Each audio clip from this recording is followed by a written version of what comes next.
সুমি, আমি কাজে বেরোলাম, সাবধানে থেকো। ওই শোনো না, আজ রাতেই কিন্তু বিয়ে বাড়িতে যাব, তোমার মনে আছে তো? আর তোমায় যে শাড়িটা আনতে বলেছিলাম সেটা কিন্তু কাজ থেকে ফেরার সময় নিয়ে আসবে, ভুলে যেও না কিন্তু।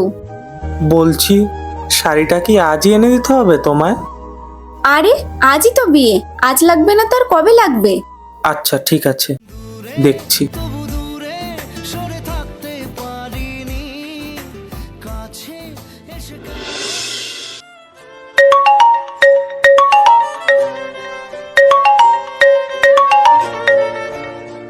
হ্যাঁ বলো। কি গো, খাবার হয়ে গেছে? আমি খেতে যাব। হ্যাঁ খাবার তো কখনই হয়ে গেছে। বলছি তোমার মনে আছে তো, আসার সময় কিন্তু শাড়িটা নিয়ে এসো। ভেবে তো ছিলাম নিয়ে যাব, কিন্তু মালিককে কত করে বললাম টাকাটা দিতে, দিল না জানো। বলছি, কদিন পরে তোমায় শাড়িটা কিনে দিই। কি করতে যে লোকটাকে বিয়ে করেছিলাম কে জানে, ওরা কপাল আমার, থাকবোই না ওর সাথে আর। কি গো, খেতে দাও তো তাড়াতাড়ি, দেরি হয়ে যাচ্ছে। কি গো সুমি, ব্যাগ গুছিয়ে কোথায় যাচ্ছ? আমি বাড়ি চলে যাচ্ছি, তোমার সাথে আমি আর থাকতে পারছি না। কেন গো, কি এমন দোষ করলাম আমি যে আমায় ছেড়ে তুমি চলে যাচ্ছ?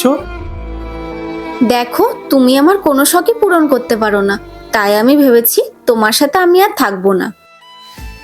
দেখো সুমি, তোমার শখ পূরণ করতে পারি না ঠিকই, কিন্তু আমি তো তোমায় ভালোবাসি বলো। এই ভালোবাসার মানুষটাকে ছেড়ে চলে যেও না প্লিজ। দেখো শুধু ভালোবাসা থাকলেই হয় না, তার সাথে টাকা পয়সারও দরকার হয়, যেটা তোমার কাছে নেই।